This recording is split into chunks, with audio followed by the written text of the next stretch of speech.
જય હિન્દ મિત્રો. આજના વિડીયોમાં આપણે બંધારણના ટોપ 100 MCQ નો પાર્ટ 4 જોઈશું. આની પહેલા 3 પાર્ટ અપલોડ થયેલા છે, જોવાના બાકી હોય તો એ પણ જોઈ લેજો. ખૂબ જ અગત્યના MCQ આપણે આની અંદર આવરી લીધેલા છે. છેલ્લે તમારી ટેસ્ટ પણ લેવામાં આવે છે, તો વિડીયો વ્યવસ્થિત જોવો, પૂરો જોવો અને ટેસ્ટ આપી તમે તમારું નોલેજ પણ ચેક કરી શકો છો. એ સિવાય ફ્રીમાં આની PDF પણ તમને પ્રોવાઈડ કરાવવામાં આવશે. તો જોઈએ ખૂબ જ અગત્યનો આ વિડીયો. લોક અદાલતની સ્થાપના કોના દ્વારા કરવામાં આવે છે? જે લોક અદાલત હોય તેની સ્થાપના કોણ કરે? જવાબ આવશે રાજ્ય કાનૂની સેવા સત્તા મંડળ. રાજ્ય કાનૂની સેવા સત્તા મંડળ. કયા અનુચ્છેદ હેઠળ રાજ્યપાલ કોઈ ખરડાને રાષ્ટ્રપતિની વિચારણા માટે અનામત રાખી શકે છે? એટલે કે રાજ્યપાલ છે કોઈ પણ ખરડાને પોતાની પાસે રાખે, શેના માટે? તો રાષ્ટ્રપતિની વિચારણા માટે, એટલે કે રાષ્ટ્રપતિને મોકલવા માટે. તો કયો અનુચ્છેદ મુજબ રાખી શકે? અનુચ્છેદ 200 મુજબ. Option B. તમને જવાબ આવડતો હોય તો સાથે સાથે તમે કોમેન્ટ બોક્સમાં જવાબ પણ આપી શકો છો. રાજ્યપાલને દર મહિને અંદાજે કેટલો પગાર મળે છે? રાજ્યપાલનો પગાર કેટલો હોય છે? તો જવાબ આવશે 3.50 લાખ, એટલે કે 3.5 લાખ રૂપિયા છે તે મંથલી પગાર હોય છે રાજ્યપાલનો. એ સિવાય અન્ય ભથ્થાઓ છે તે તેઓને મળતા હોય છે. તાબાની અદાલતો પર કોનું નિયંત્રણ હોય છે? તાબાની અદાલતો, સબઓર્ડિનેટ કોર્ટ્સ, એના ઉપર નિયંત્રણ છે તે વડી અદાલતનું હોય છે અનુચ્છેદ 235 મુજબ. વિધાનસભામાં બહુમતી પક્ષના નેતા કોણ હોય છે? બહુમતી પક્ષના નેતા મુખ્યમંત્રી હોય છે. ઓપ્શન બી. એડવોકેટ જનરલ કોની મરજી હોય ત્યાં સુધી હોદ્દા પર રહી શકે છે? જવાબ આવશે રાજ્યપાલની મરજી હોય ત્યાં સુધી તેઓ હોદ્દા પર રહે છે. વિધાનસભામાં પ્રશ્નકાળ દરમિયાન કોને ઉદ્દેશીને પ્રશ્નો પૂછાય છે? ક્વેશ્ચન્સ અવર્સ જે છે પ્રશ્નકાળ, તેમાં કોને ઉદ્દેશીને પ્રશ્ન પૂછવામાં આવે છે? તો જવાબ આવશે અધ્યક્ષને ઉદ્દેશીને પ્રશ્ન છે તે પૂછાય છે. હાઈકોર્ટના ન્યાયાધીશો નિવૃત્તિ પછી ક્યાં વકીલાત કરી શકતા નથી? હાઈકોર્ટમાં જો કોઈ ન્યાયાધીશ હોય અને તે નિવૃત્ત થઈ જાય તો નિવૃત્તિ પછી તે ક્યાં વકીલાત નથી કરી શકતા? તો જવાબ આવશે જે હાઈકોર્ટમાં તેઓ ન્યાયાધીશ રહી ચૂક્યા હોય ત્યાં તેઓ વકીલાત કરી શકતા નથી. રાજ્ય સરકારના તમામ કારોબારી કાર્યો કોના નામે કરવામાં આવે છે? તો તમામ કારોબારી કાર્યો છે તે રાજ્યપાલના નામે કરવામાં આવે છે અનુચ્છેદ 166 મુજબ. વિધાન પરિષદમાં 1/12 સભ્યો કોના દ્વારા ચૂંટાય છે? તો જવાબ આવશે એ અને બી બંને દ્વારા, એટલે કે 1/12 સ્નાતકો અને 1/12 શિક્ષકો.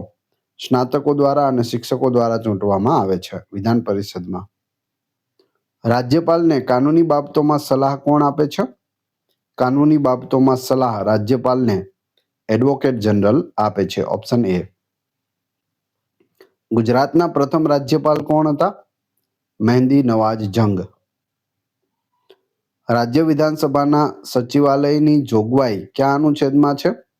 રાજ્ય વિધાનસભાના સચિવાલયની જોગવાઈ. જવાબ આવશે અનુચ્છેદ 187 છે. ઓપ્શન બી.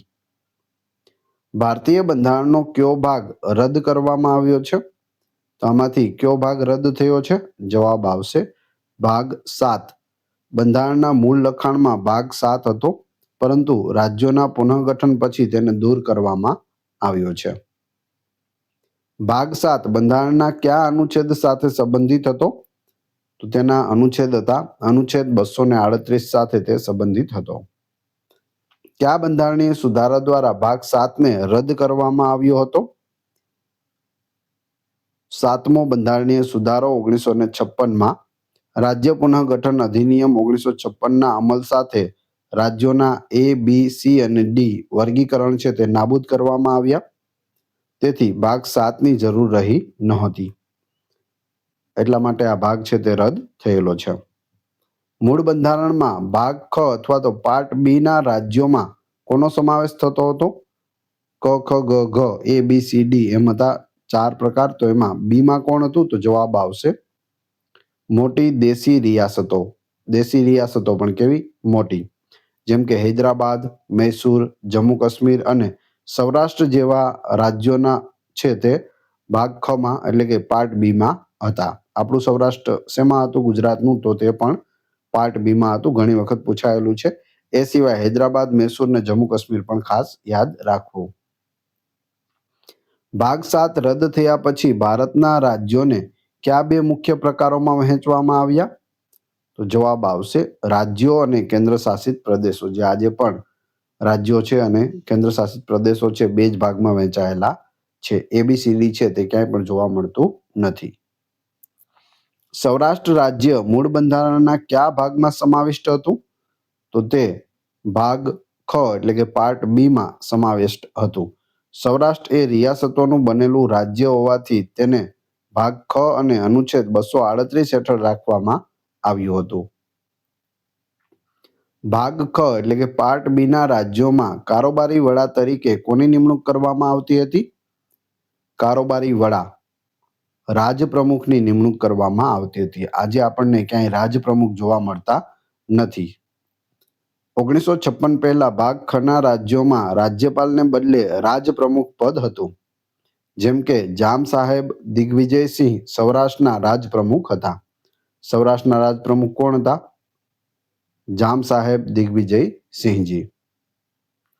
7મા બંધારણીય સુધારા 1956 દ્વારા નીચેનામાંથી કયું પદ નાબૂદ કરવામાં આવ્યું હતું? તો જવાબ આવશે રાજપ્રમુખનું પદ છે તે નાબૂદ કરવામાં આવ્યું છે. ભારતીય બંધારણના કયા ભાગમાં કેન્દ્ર શાસિત પ્રદેશો એટલે કે યુટીઝનો ઉલ્લેખ છે? કેન્દ્ર શાસિત પ્રદેશોનો ઉલ્લેખ છે તે ભાગ 8 માં છે. Option B. કેન્દ્ર શાસિત પ્રદેશો માટે કયા અનુચ્છેદો ફાળવવામાં આવ્યા છે? કેન્દ્ર શાસિત પ્રદેશો માટે અનુચ્છેદ છે અનુચ્છેદ 239 થી 242 માં કેન્દ્ર શાસિત પ્રદેશો આવેલા છે. કેન્દ્ર શાસિત પ્રદેશોનો વહીવટ કોના દ્વારા કરવામાં આવે છે? તો જવાબ આવશે ઓપ્શન બી રાષ્ટ્રપતિ દ્વારા. અનુચ્છેદ 239 મુજબ રાષ્ટ્રપતિ પોતે નિમેલા વહીવટદાર દ્વારા કેન્દ્ર શાસિત પ્રદેશોનો વહીવટ કરે છે. રાષ્ટ્રપતિ દ્વારા કેન્દ્ર શાસિત પ્રદેશમાં નિમાતા વહીવટી વડાને શું કહેવાય છે? તો તેને લેફ્ટનન્ટ ગવર્નર અથવા તો નાયબ રાજ્યપાલ અથવા વહીવટદાર કહેવાય છે. 3 નામ છે. ઓપ્શનમાં જે હોય તે તમે ટીક કરી શકો. શું હોય કેન્દ્ર શાસિત પ્રદેશમાં? લેફ્ટનન્ટ ગવર્નર હોય એટલે કે નાયબ રાજ્યપાલ અથવા વહીવટદાર પણ હોય છે. દિલ્હી માટે વિશેષ જોગવાઈઓ કયા અનુચ્છેદમાં છે? અનુચ્છેદ 239 માં દિલ્હી માટે વિશેષ જોગવાઈઓ છે. કયા બંધારણીય સુધારા દ્વારા દિલ્હીને રાષ્ટ્રીય રાજધાની ક્ષેત્ર એટલે કે NCR નો દરજ્જો મળ્યો છે? NCT ની NCR આવશે. તો 59મો સુધારો 1991માં. નીચેનામાંથી કયા કેન્દ્ર શાસિત પ્રદેશમાં પોતાની વિધાનસભા છે? જવાબ આવશે પુડુચેરી. દિલ્હી અને જમ્મુ કાશ્મીરમાં પણ વિધાનસભાની જોગવાઈ છે. તો 3માં છે પુડુચેરી, દિલ્હી અને જમ્મુ કાશ્મીર.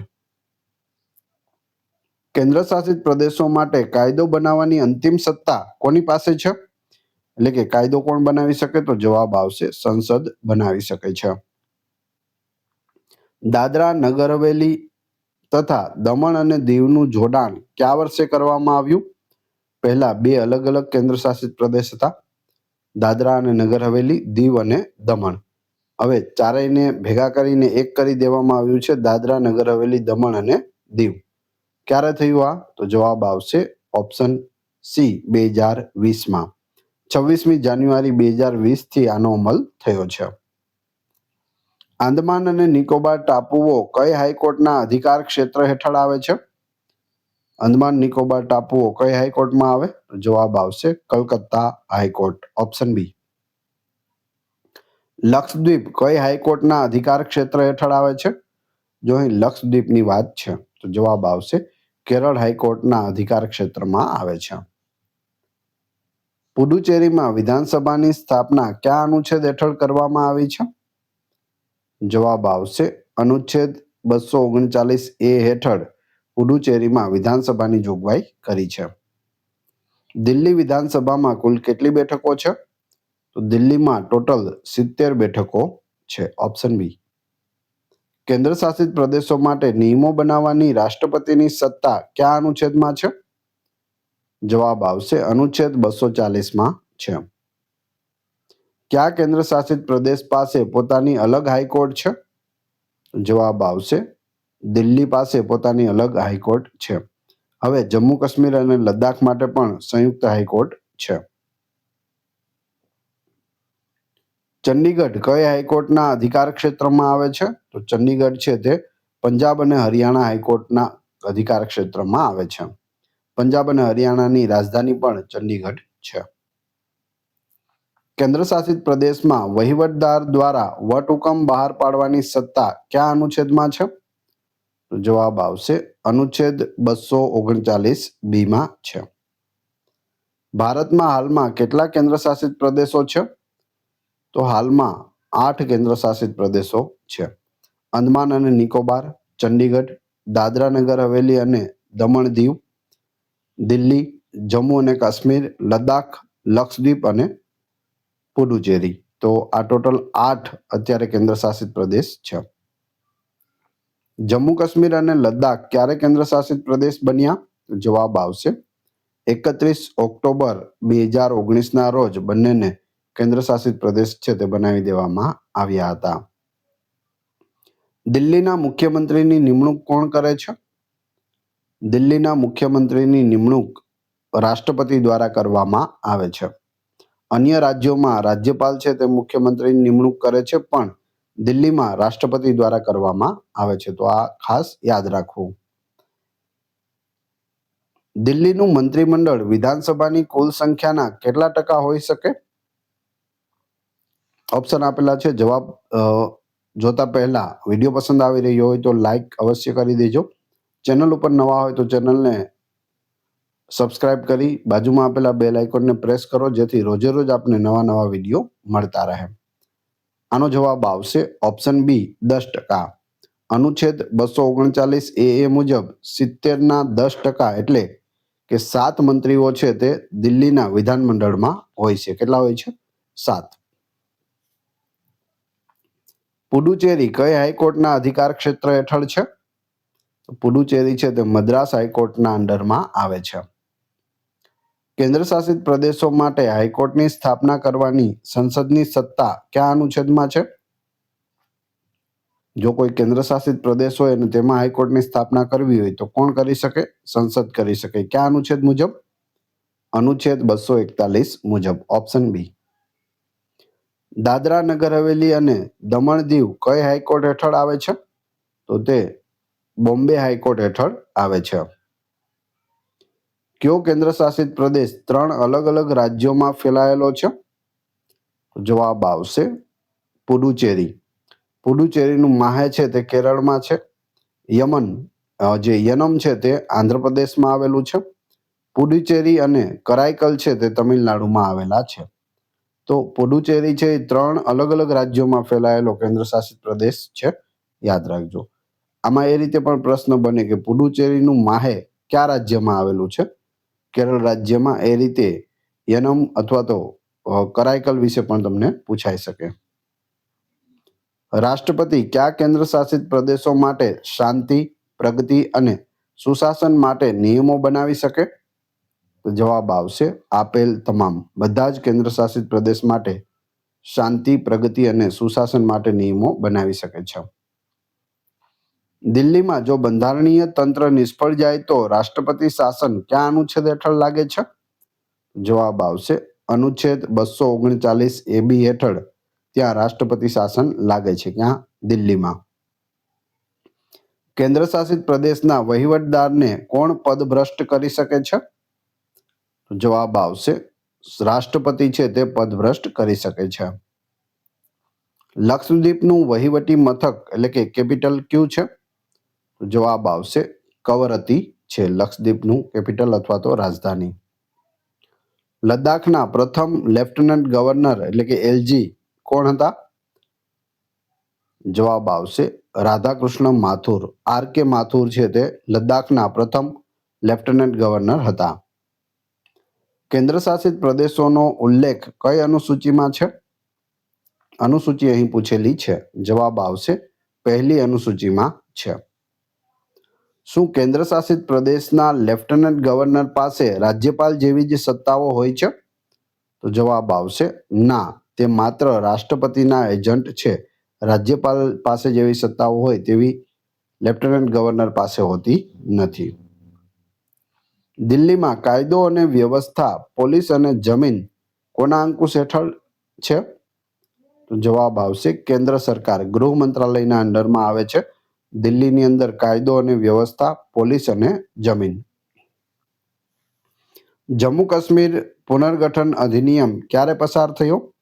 તો તે 2019માં પસાર થયો હતો અને તે જમ્મુ કાશ્મીર એક રાજ્ય હતું, તેમાંથી 2 કેન્દ્ર શાસિત પ્રદેશ કરી દેવામાં આવ્યા, લદ્દાખ અને જમ્મુ કાશ્મીર.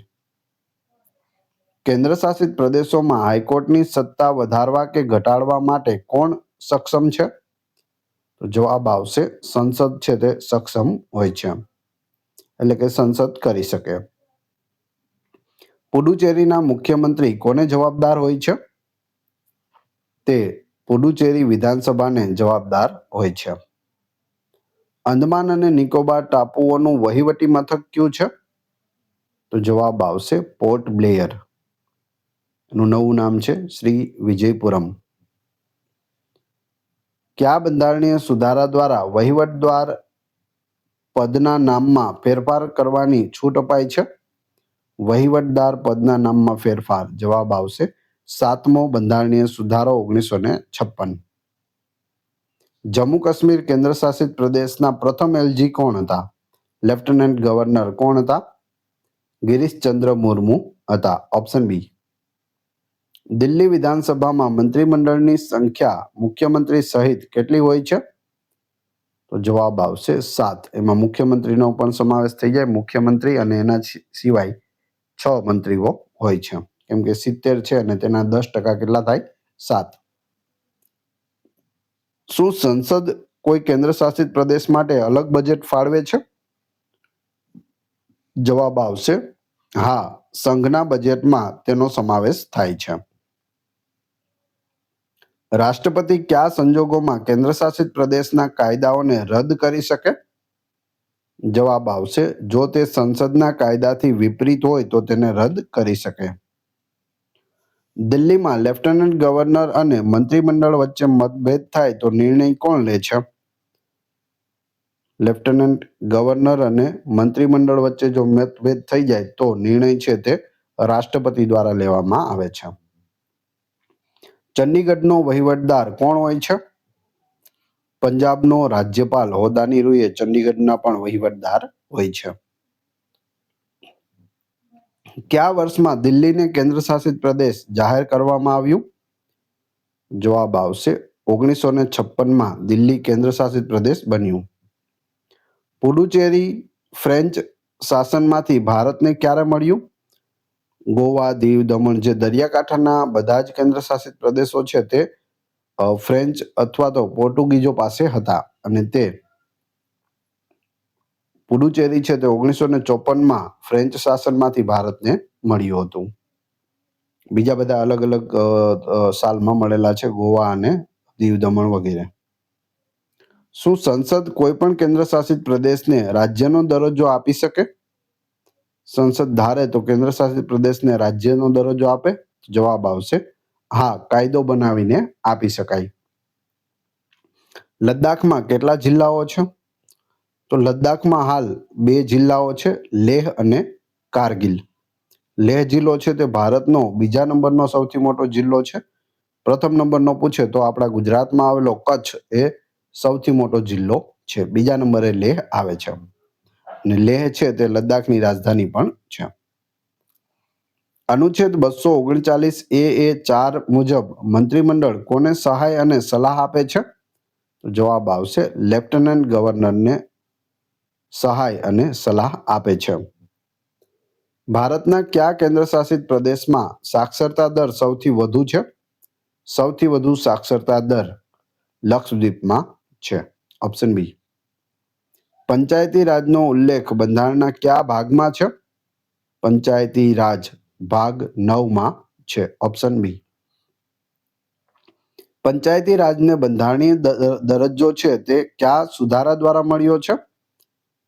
73મો બંધારણીય સુધારો 1992માં પંચાયતી રાજને બંધારણીય દરજ્જો છે તે આપવામાં આવ્યો હતો. પંચાયતી રાજ દિવસ ક્યારે ઉજવવામાં આવે છે? પંચાયતી રાજ દિવસ જવાબ આવશે 24 એપ્રિલના રોજ. 24 એપ્રિલ 1993ના રોજ 73મો સુધારો છે તે અમલમાં આવ્યો હતો. તેની યાદમાં દર વર્ષે 24 એપ્રિલે પંચાયતી રાજ દિવસ ઉજવાય છે.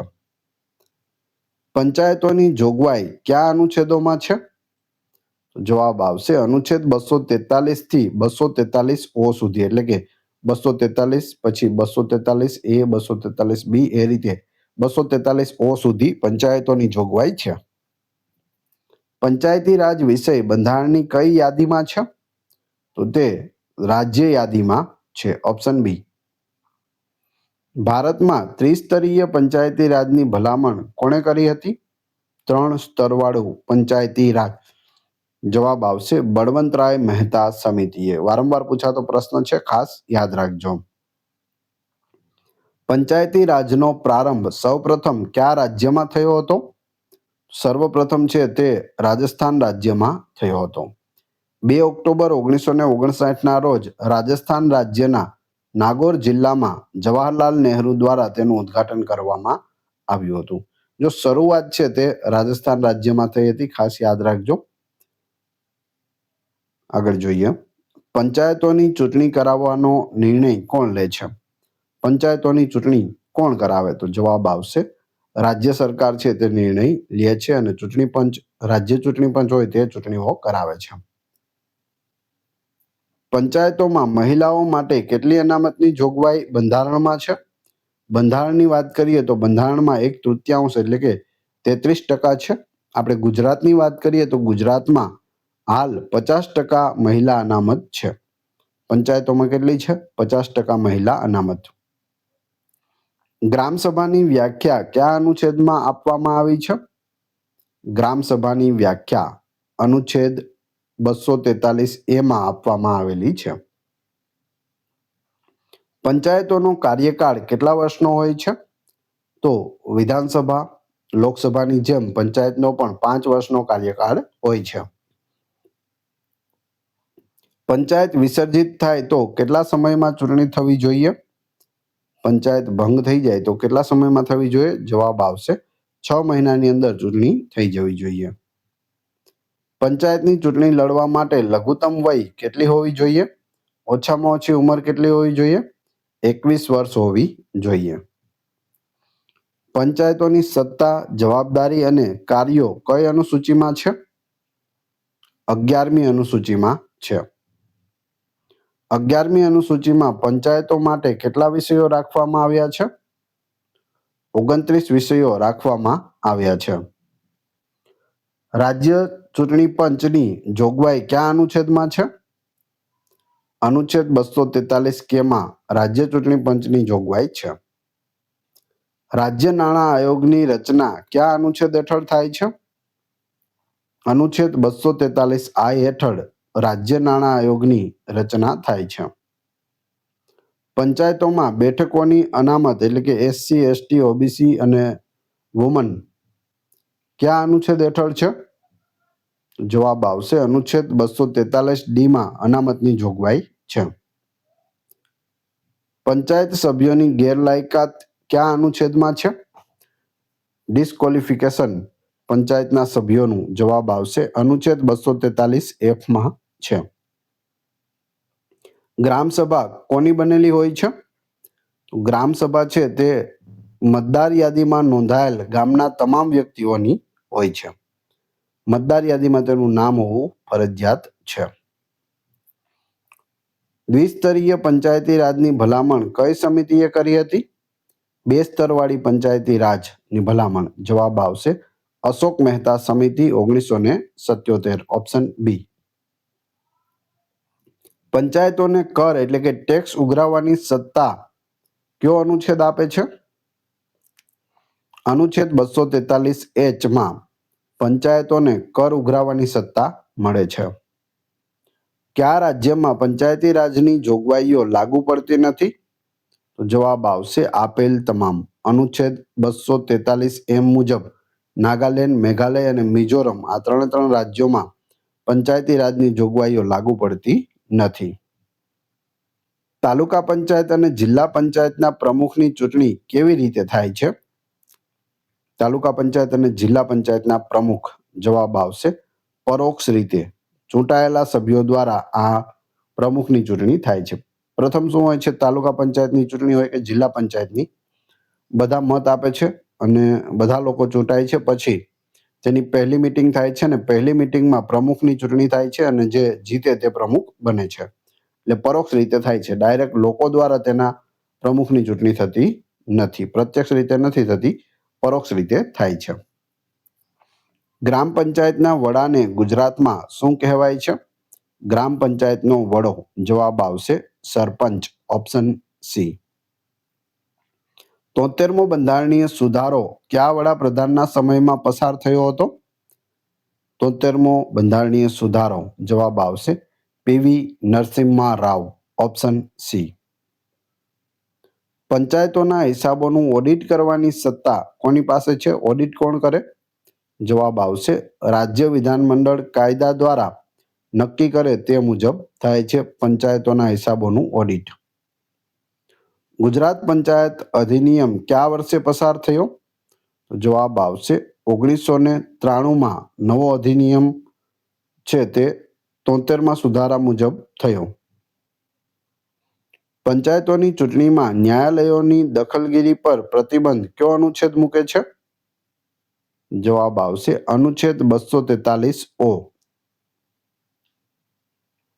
હવે તમારી ટેસ્ટ, જે આપણે વિડીયો જોયો તેમાંથી તમને અહીં પ્રશ્નો પૂછવામાં આવે છે, જેનો જવાબ તમારે ક્રમશઃ કમેન્ટ બોક્સમાં આપવાનો હોય છે, જેથી તમને ખ્યાલ આવે તમને કેટલું યાદ છે. જો પરીક્ષામાં આવો પ્રશ્ન પૂછાય તો તમને આવડે છે કે નહીં. એ પછી આપણે પીડીએફ વિશે પણ વાત કરીશું. પ્રશ્ન 1, લોક અદાલતની સ્થાપના કોના દ્વારા કરવામાં આવે છે? 4 ઓપ્શન આપેલા છે, કમેન્ટ બોક્સમાં જવાબ આપજો. પ્રશ્ન 2, ભારતમાં ત્રિસ્તરીય પંચાયતી રાજની ભલામણ કોણે કરી હતી? બંનેના જવાબ કમેન્ટ બોક્સમાં આપી દેજો. આ વિડીયોની ફ્રી પીડીએફ આપને ટેલિગ્રામ અને વોટ્સએપ ગ્રુપમાં મળશે. બંનેની લિંક છે તે ડિસ્ક્રિપ્શનમાં આપેલી છે, ત્યાં તમે ફ્રીમાં જોઈન થઈ શકો છો. આશા રાખું છું આપને આ વિડીયો ખૂબ જ મદદરૂપ થશે. મળીએ છીએ નવા વિડીયોમાં. જય હિન્દ, જય ભારત.